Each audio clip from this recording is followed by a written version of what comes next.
looks like 35, Augie, 30, somewhere around 35, but I could be looking at the wrong thing. What are you guys talking about? Workman's comp number. I'm just looking at the That's workman's comp number. It's an 0803 is the large premium. Yeah, so in our rundown of cuts, we have it listed as 0801, Oh, and then the number is the total for the Group 8 number instead of 0803. You'll see it. it up now. I get what you're saying. I just want Alright. to total it to show what the total is increasing. All right, we're ready to start the meeting. I need a motion to open up the Village of Mamaroneck budget work session. So moved. Second. All in favor? Aye. Aye. So we have our esteemed judges here, Judge Gallagher and Judge Derrico. Good evening. Good evening.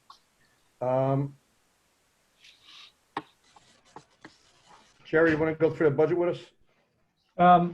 Mayor, I'll have the judges speak about the budget. It is on page 4 of 179. That is a village justice budget. And 2 items that I can speak about before the judges speak is that we identified that there was we never had overtime budgeted in prior budgets, or if it was budgeted, it was zeroed out.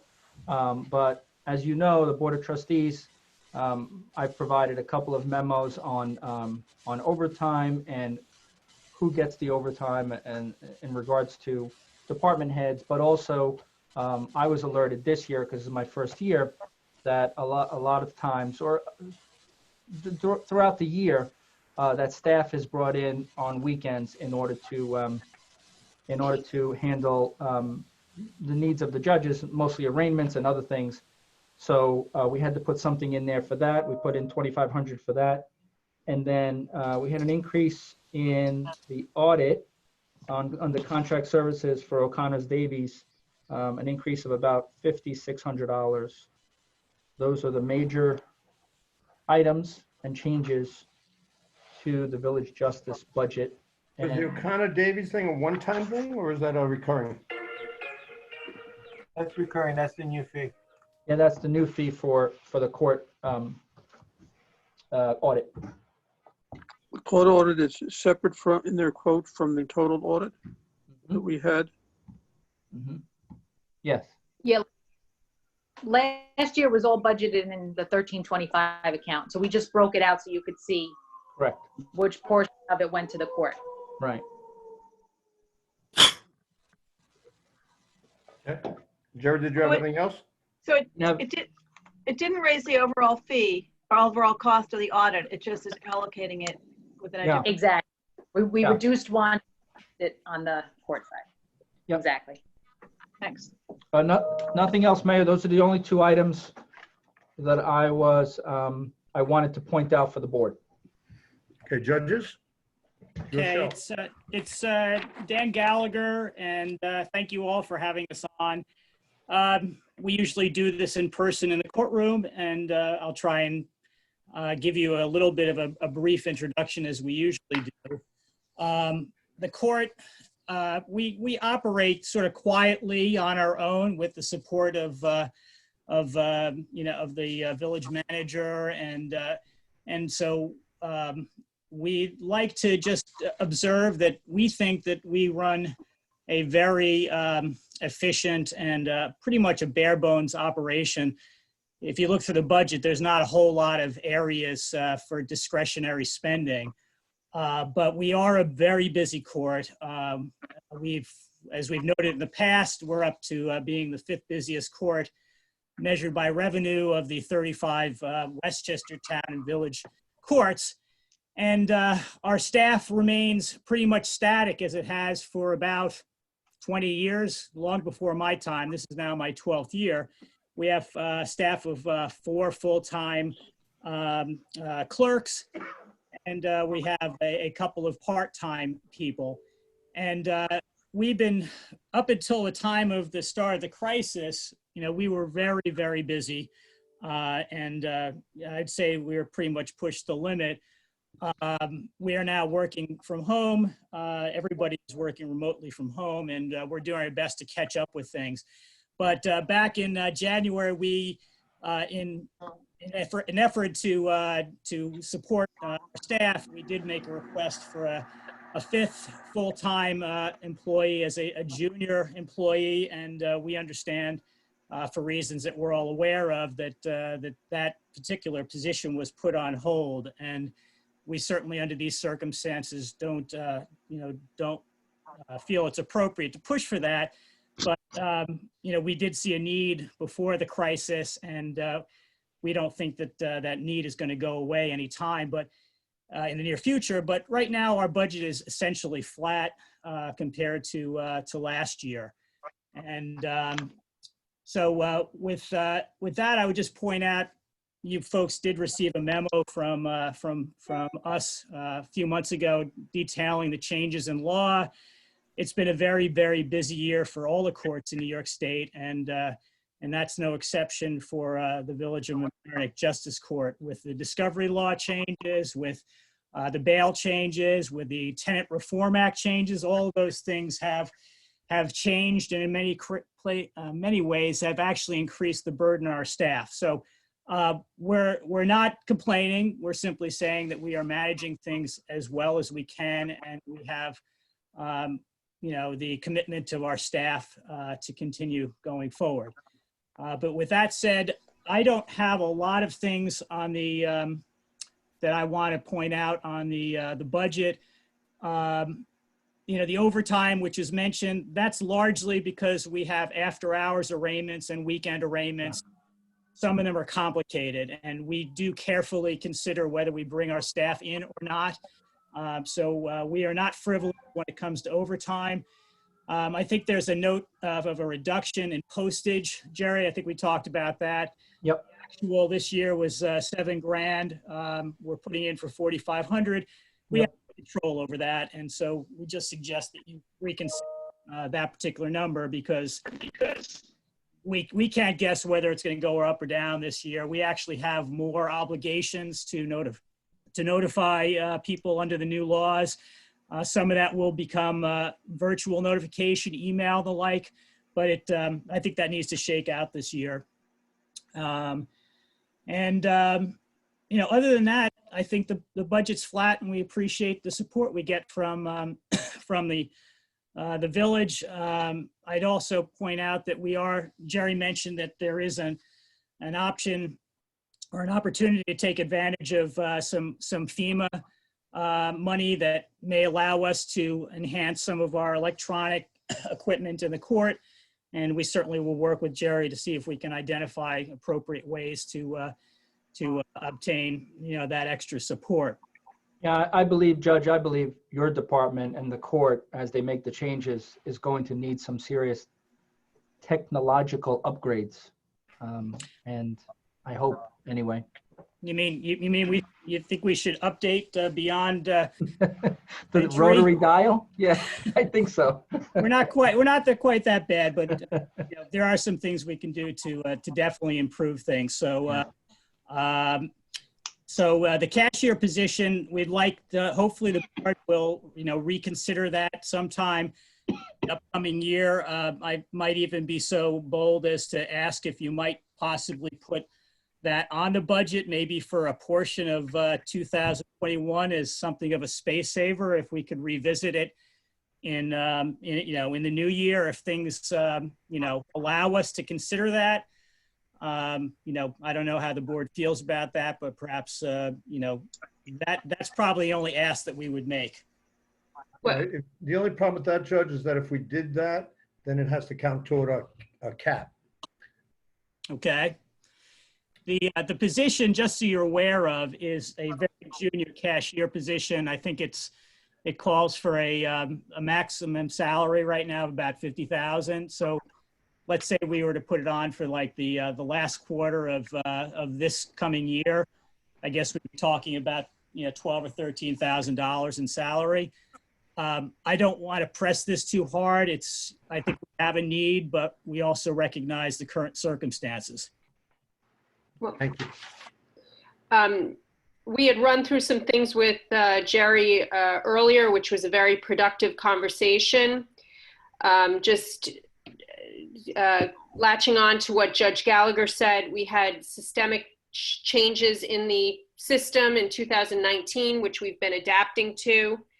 And then we rolled right into more historic changes that the court went through as a result of adapting to COVID-19.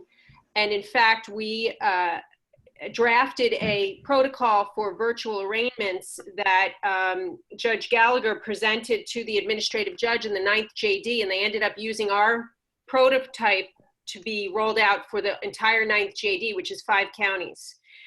You know, we are a court of significance. We'd ask that we try to stay the course as much as we can, mindful of our budget constraints, because we don't anticipate once this situation ends that the workload is going to decrease. We are going to have to adapt to more unprecedented changes, which we always do, and we appreciate the board's support. We did go through the suggested reductions. We did have some equipment suggestions, but it's a good thing to hear that we might be able to put that through FEMA. So we're getting that together for the board and Jerry, and we'll present that in conjunction with Cliff and Joe. We did discuss the tent, and I just want to let the board know something we discussed with Jerry, that we're all looking to do things more virtually, a lot more remote payments by the phone. Rest assured that we're evaluating this all the time. We're always constrained, though, by what is permitted by OCA, Office of Court Administration, which can be frustrating. But at every juncture, we're investigating new things, and you'd be surprised to learn that some courts don't even take credit cards right now. So we're trying to be in the forefront and try to work with the village's objectives to achieve the same goals. Other than that, you know, we worked out a protocol for plea by mail that we are rolling out and have been aggressively working on. And I think that we just ask if you could maintain our staffing. The part-timers are essential because the court functions on 2 levels. So we really use those part-timers to go up and down the stairs, as basic as that sounds, to carry things. But it really could be exciting if we had some of these you know, technological changes that we might get through advanced funding. It might make it so much easier for us to do the work. Even something we've always thought about, reducing the papers that we've had to maintain at Village Hall. If we go virtual and we could cut down on this, you know, maybe we could draw a line in the sand and stop having to maintain certain things, obviously with the oversight of the court system as to what they allow, but a change to something more technologically advanced for record keeping files, it could help us towards that objective, which would help the village with space utilization. You can't believe the amount of files we maintain. Other than that, we're pretty, you know, we're always open for questions. We're open for touring. If you want to see what's happening, everything's pretty much the same. And I just want to thank my coworker. We've worked really hard throughout 2019. And then now, I mean, we speak daily. We're working with our staff. We're having weekly meetings. We're really trying to keep things as normal as possible in this situation. Can I just ask a couple questions? The first one is, do we have any indication that after the 45-day closing period, it'll reopen, or is it just gonna, are we gonna stay in limbo, kind of? We've been told already that we have non-essential matters stayed through May 30th. We know that now in the last few days. So by interpretation, that would include court. Just today, we got a new memo indicating we have to run through our records to make sure no one's incarcerated. They've handled extending temporary orders of protection through the computer system. I mean, thank goodness they started to systematize some of this through the court software, so we don't have to handle this in such an old-fashioned manner, like physically opening files. So we can just, you know, run a search and see what we have. But it looks like right now we're at May 30th. Dan? Yeah, I would say I don't have any guidance on this other than, watching the emails that we get about state and local courts, as well as the news in general.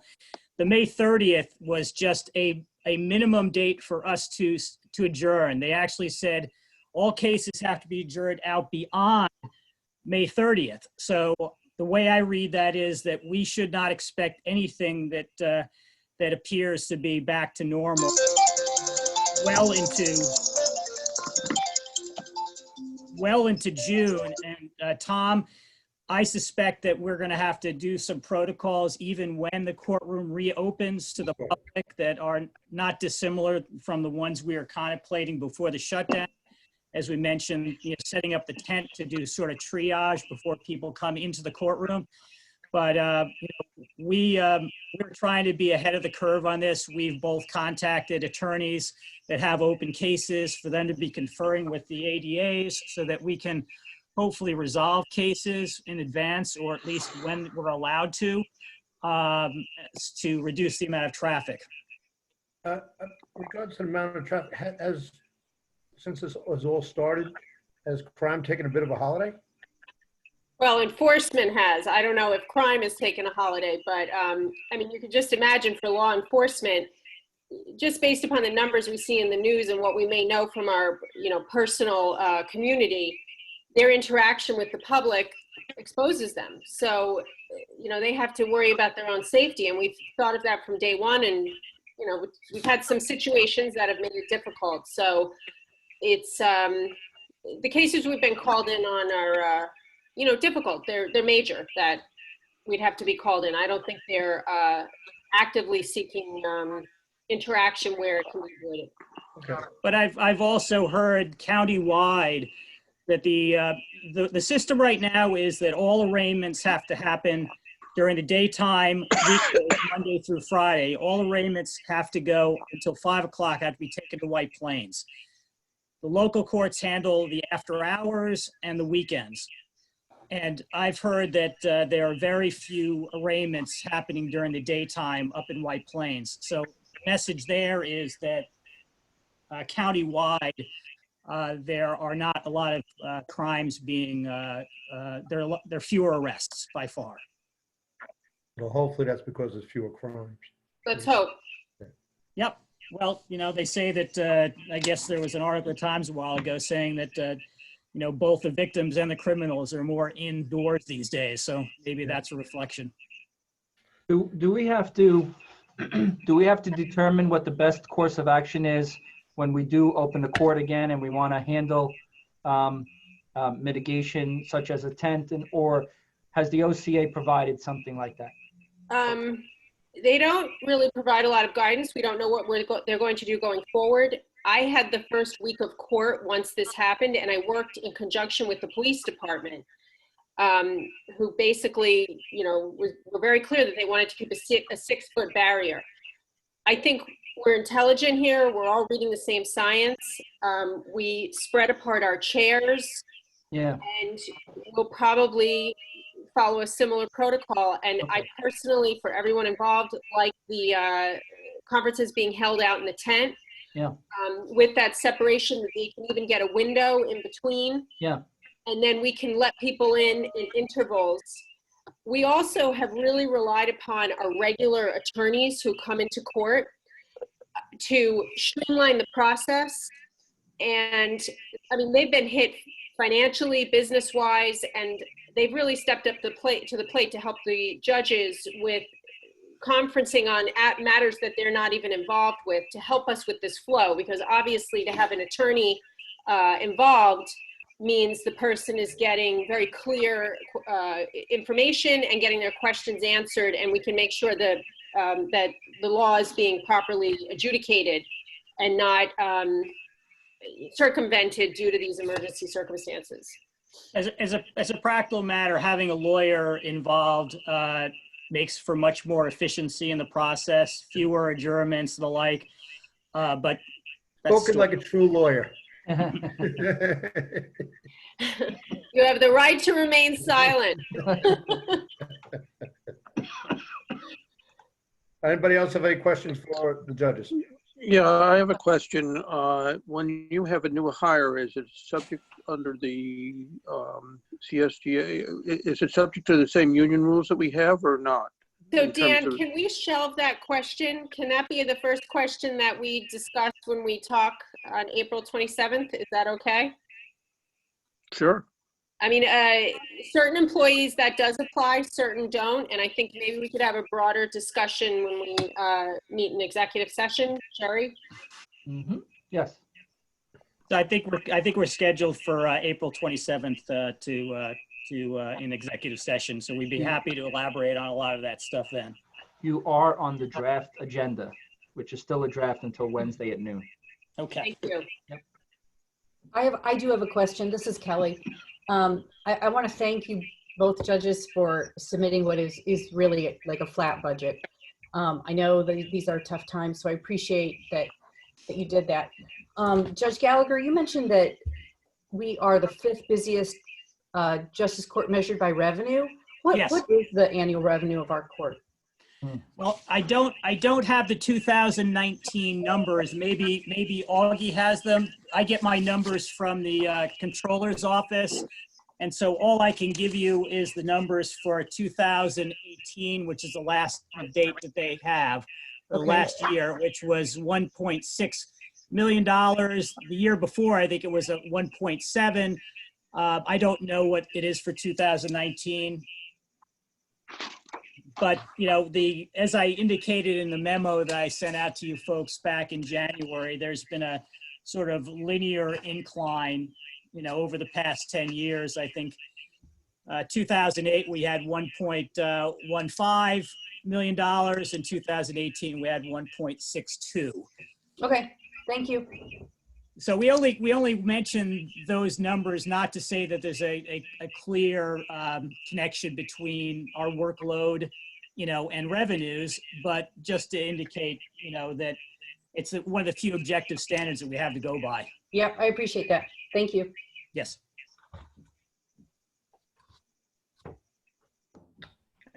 I mean, Anybody else have, any Augie, other do you questions? have the numbers for 2019 by any chance? 2019 is 1,002,701. Okay. Repeat that, Augie? 1,002,701. Okay. This is Victor. This is money that goes straight to the state, right? To the court system. Not all of it. No, I'm just for comparison, I'm going to take a look at the numbers for 2018. Of the 1.62 total revenues that we had, I think that the printout says local is 1,035,000. So unless I'm incorrect, I think that local indicates how much goes to us. Yeah, that's what comes back to us from the number is composed of the parking fines, the moving violations, and the code violations. So anyone who gets a speeding ticket, there's the state surcharge, and that basically that goes back to the state. The state says, okay, this is a speeding ticket. We get X number of dollars. Village gets Y, and that's what they send back to us. But parking tickets are all laws, right? Correct. Yeah. 100%. And criminal dispositions have a similar surcharge. Like if you find somebody on a misdemeanor, is that what you mean? Correct, like 205 or, yes, for a misdemeanor, 205, sorry. Anybody else have any other questions for the judges? Just to finish Thank up you. one question. It goes first to the state and then they reimburse us? That's what I was trying to explain? Yes? Or it depends where you collect, or it depends where you collect, the collection point? We collect the money and then the state gets notified through their court system software how much they collected and they bill us to get their share. All right, thank you, Augie. And thank you, judges. Thank Thank you. you all for your support. We appreciate it. Good luck with the rest of the budget process. Yes, thank you. Work safe. Thank you. Be Happy careful. Monday.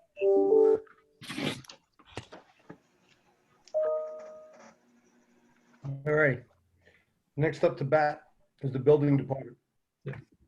And I imagine leading off for the building department is Mr. Sarnoff. Yes, thank you, Mr. Mayor. Page 32 of 171.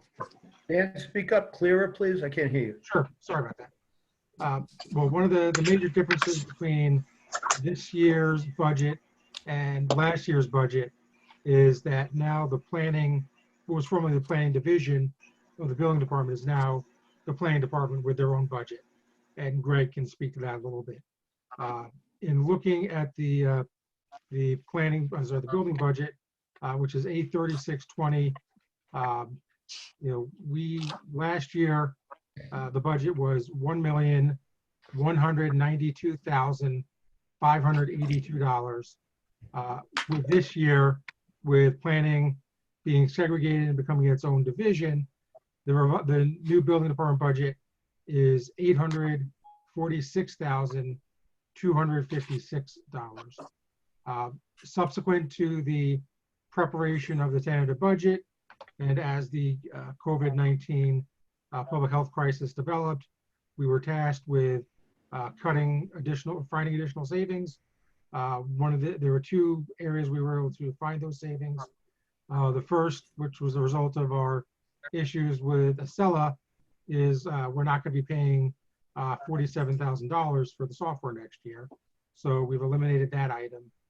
Then there are some other minor reductions.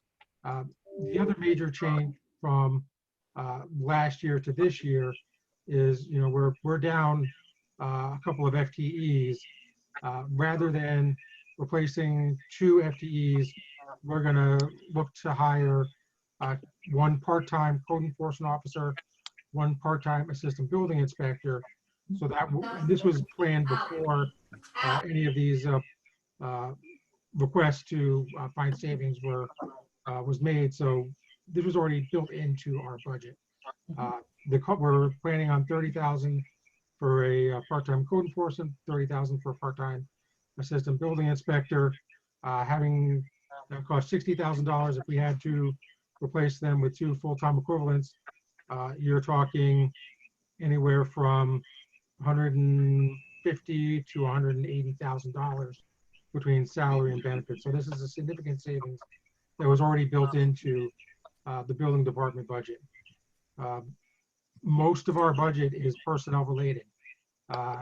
We have to be out there conducting inspections, conducting code enforcement, and these last several weeks, if you'd be shocked how many phone calls we're getting in the building department, even with construction deemed non-essential, between emergency work, between code enforcement, between being asked to follow up on certain businesses, which whether or not they're supposed to be open or not, the amount of time that we've had to spend talking about things like landscape maintenance, what's essential, what's not essential. It's been a very active couple of weeks in the building department based on the advice which is coming out from the state, specifically the governor's office and the Empire State Development, which we found they give us the advice, and then as elected officials and government officials, we spend the next 3 weeks saying, well, what did you mean by that? Because there's a incredible lack of clarity in some of the directives that are coming down from the state. Part of the thinking behind the part-timers was also to allow some flexibility in the schedule, so we potentially could have a part-timer work Thursday, Friday, Saturday, or Sunday, Monday, Tuesday, part of Wednesday, to be able to give us some of the weekend coverage, which we spoke about many times, and we feel that we need. Are there any specific questions on the building department budget?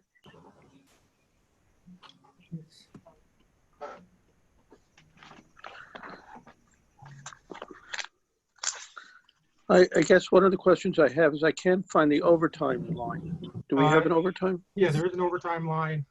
That is A3620-140.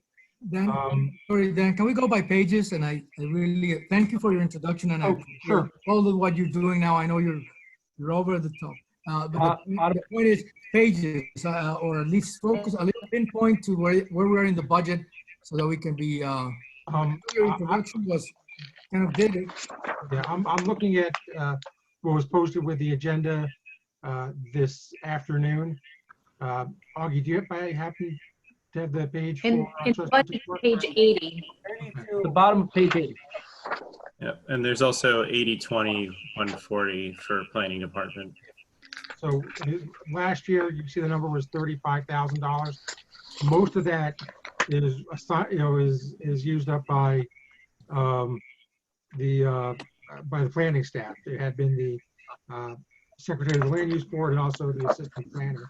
So that number in the tentative budget was already reduced by $26,000 in the building department budget. So the $9,000 pays for the overtime that Frank accrues as the acting building inspector, and that Charlotte accrues when she has to attend. Get called in, when she gets called in. When she gets called in. So, and she's had to attend some land use board meetings as well. Yeah. I've asked Dennis to spend some more time before this crisis started with plan review, so for both just general plan review and then for the board of architectural review meetings. So we're really trying. It's a major effort to control the overtime costs in the building department this year. Well, it should be easier this year. Yeah, I mean, it's right now allows for a lot. I mean, like I said, it's been very active. We are still accepting submissions for building permits. We will tell the people they can send them in electronically and mail us hard copies. We have certain retention requirements that we need to comport with, specifically, building plans have a permanent shelf life. So, that hasn't been changed yet. So there's still going to be, no matter what changes we're going to make as a result of this process in the next couple of months, there will, unless the state changes certain rules about retention, we're still going to need paper copies of specific documents. Can I ask a question related to what Jerry said earlier about FEMA? Yes. Now that we're requiring all applications to be submitted electronically for land use boards, is there a way of getting better monitors for land use board members as part of the FEMA purchase? Because it's pretty hard to read plans on a small monitor.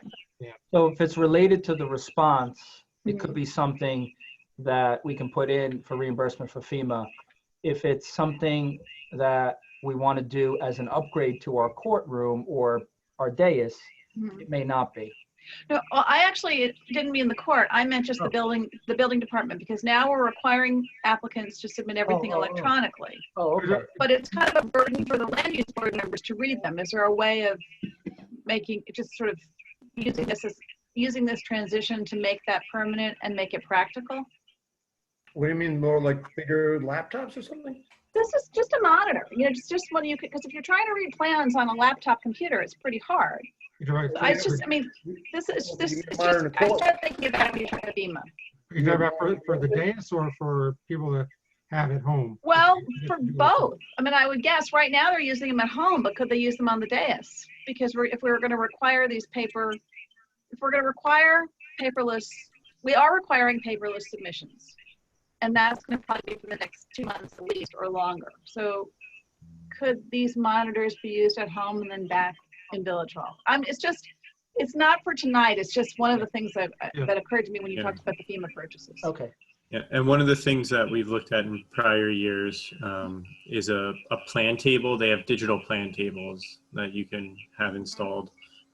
We obviously don't really have the space for that, right, but it's something for the future to think about.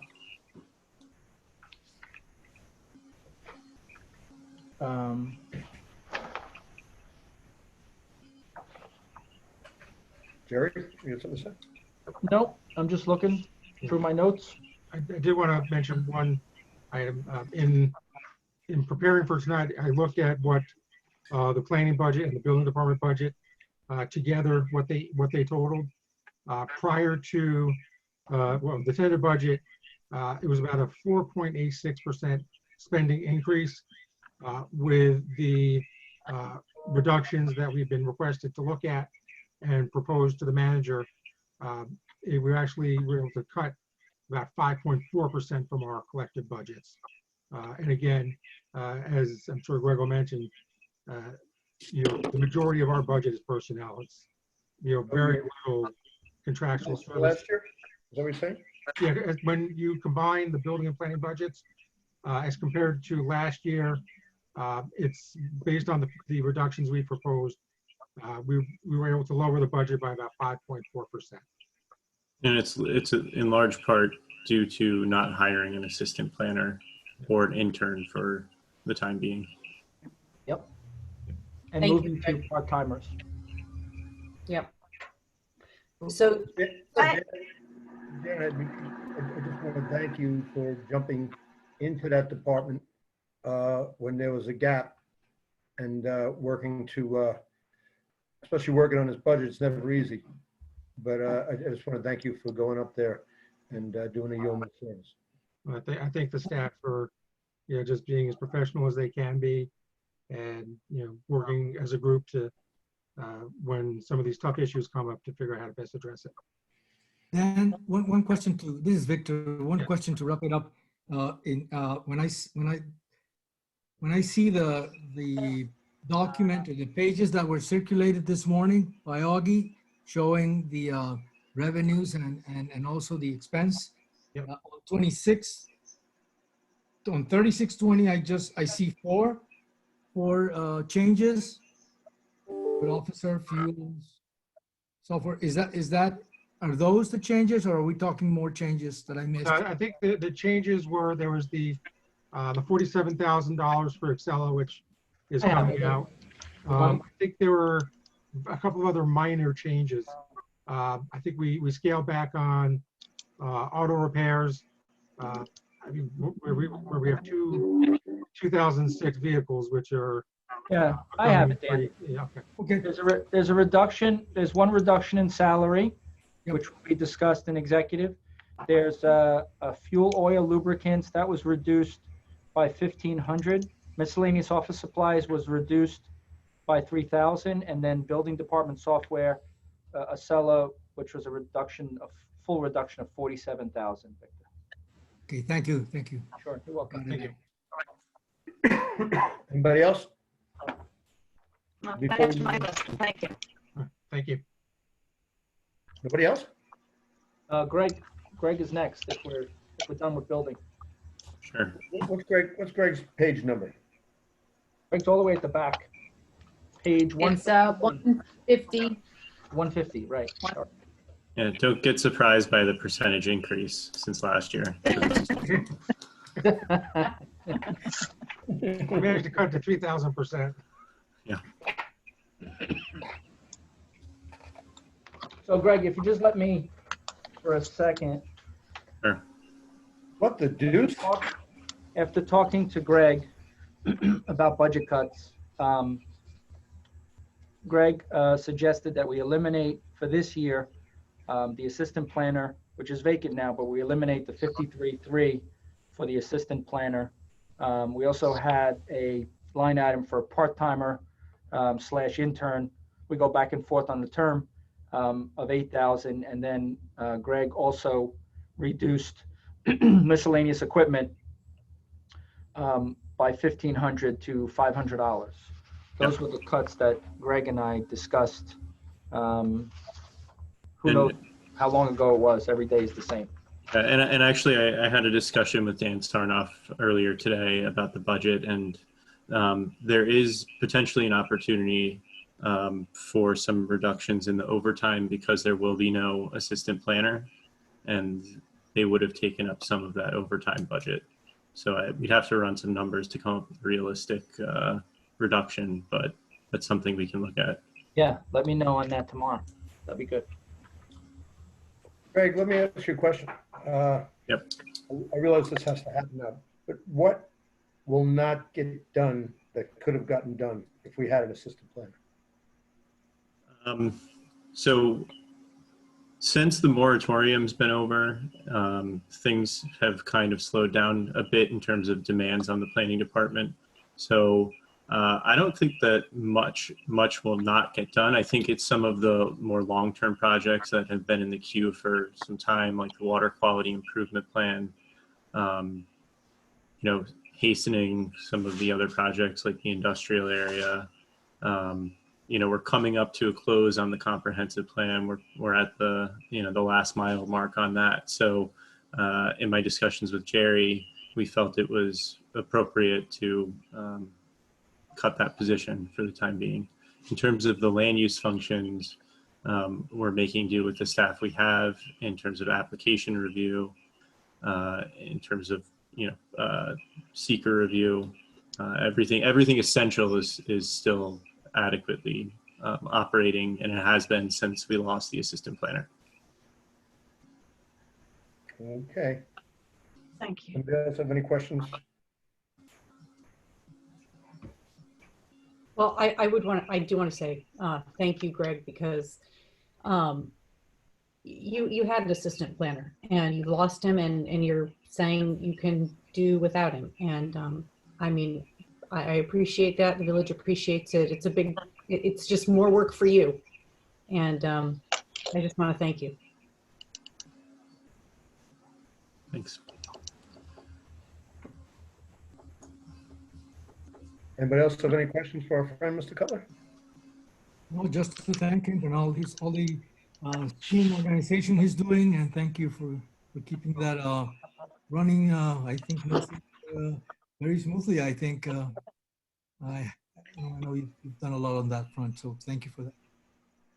Yep, and we're always trying to improve our processes so that, you know, things don't get missed, and because we have very complicated land use process. So, you know, we're trying to streamline a lot of that, you know, the applications, checklists, things of that nature. So even with a smaller staff, we'll be able to maintain the high quality service. Thank you. Greg, I have one question about, if I can find it now.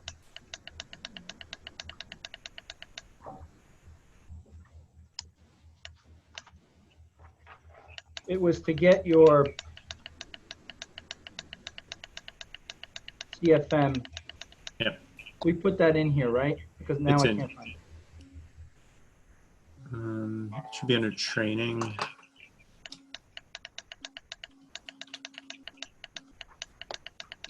It's within the training and conferences. 2990. And so have you had any information from the Planning Federation or anyone, if that's going to be an online, solely online type of certification instead of going to the 4-day course in August, as we originally discussed? I haven't heard anything, but I can look into it and let you know by tomorrow. If you could, that would be helpful. Anybody have questions?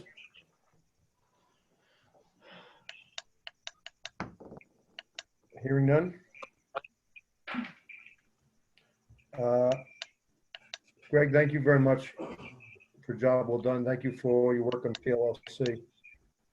Thank you. Okay. What do we have tomorrow? The Italians. Excuse me? Public Augie, Works. Tony, and me, the Italians. You have tomorrow. I'm watching my son eating chicken cutlet parmesan. Mayor, if I can have just a minute, as it stands, everyone has received the emails. We worked really hard this morning which started on Friday, and then all weekend to try to look at all the numbers. So 2 things we were able to achieve over the weekend. We have a tax cap compliant budget, and we eliminated the increase request for the sewer fee. We were able to do both of those items with all the tweaking that we did with the budget.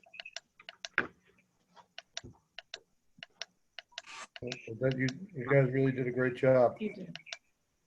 How much of the fire department's equipment has been capitalized that was in operating? That we were going to potentially purchase out of capital. Hold on a second, let me see here. 72,000. 72, right? Yeah. 72,000.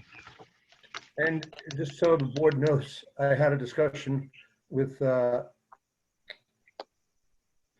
State Assemblyman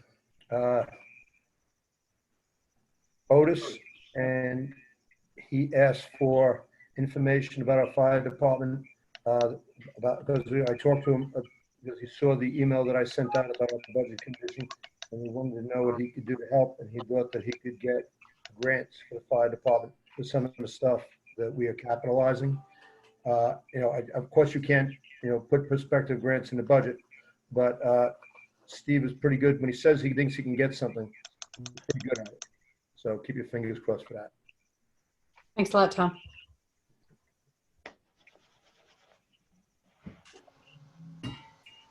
Thank you, everybody, for spending all this time and realizing these savings. Yeah. It really, I mean, it offsets what we know we're not going to take in as revenue, and it's, it's very much appreciated, and I think it'll be very much appreciated by not only us, but by the residents too. Thank you. Just on something we were talking about before,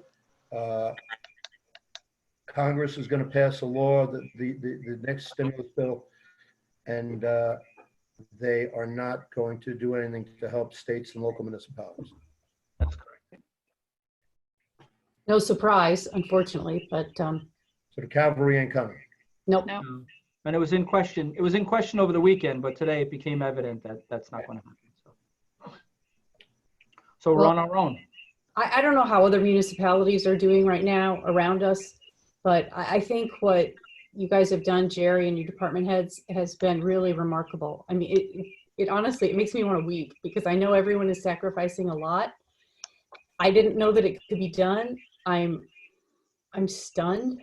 And I just thank you on behalf of the village residents. It's been really remarkable. You're welcome. And you know from attending some of the county calls that they're waiting for the county to provide guidance on how to furlough and lay off employees. And Yeah. that's what they're waiting for. Every other municipality is waiting for that. So And hopefully we won't have to do that, thank God. We have people who work here, who've worked here a long, long time, who built this community, who grew up in this community. And I hate to think that the first sign of trouble, we throw somebody overboard. no, we need them so they can do 2 or 3 jobs. Right. Well, same for me, and I want to thank Laura and Augie. They've been, True. extra, in addition to all this, clarifying certain important aspects that, they everything has come together. So I appreciate everybody's effort, and we've reached at least we're breathing time now. And thank you for this tremendous work. Yes, I think you're right. Yeah, it's like we flatten the curve. Yeah. Right. All right. If there's So, no other business. Can I ask one question? Just Yeah. in terms of how this works. So we have our tentative budget and we have all of these cuts. And how will it get sort of finally wrapped up for, we're hoping to adopt the budget Monday night at Monday night's meeting. How does the public get to understand what these reductions are? Oh, I would believe we have the documents. Augie and Laura have provided the documents of where the reductions are. Right. That's part of the backup to the budget Okay. hearing. And, I mean, I think that's the simplest way of doing it. I think so. I think, They'll actually be in the budget too. I mean, it will be reflected in the budget that we vote on. is there another method, or is that, because it's very easy to understand what you created?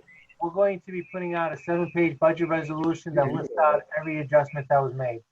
And in the budget document itself, we're going to be listing out everything that was deferred. And then after the budget with these proposed changes is adopted, then the budget gets redone, correct? The adopted budget reflects the. Yes. The new numbers get put in. Yes, and your numbers. Yeah. That's All right. correct, Laura. Okay. Any other questions? Okay, thank you, staff. Thank you, my colleagues on the board, for all your hard work. Thank This you, everyone. is never easy. This year in particular has been the worst I ever saw. Entertain a motion to adjourn. So moved. Second, All in favor? Aye. Aye. aye, Thank you all. Stay well. I'll see you Thank tomorrow night. Good night. Bye-bye. thanks. Thank you. Bye-bye. Good night.